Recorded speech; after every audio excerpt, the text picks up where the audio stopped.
to vat, aktyvizmo prasme yra ne tai, kad aš Vitalija, ten, nežinau, maitinos vegetariškai, esu labai tvariai gyvenu. Ne, yra svarbiau, kad daug žmonių darytų po truputį, negu aš viena daryčiau viską, kas yra aprašyta, nežinau, tvarumo deklaracijoje.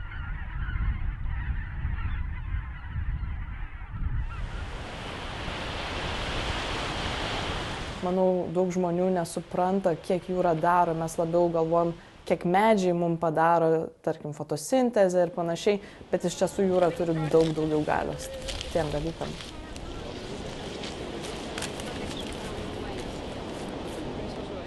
I feel like if there's like even small thing that I can do to make the Baltic Sea better, then I would love to do it.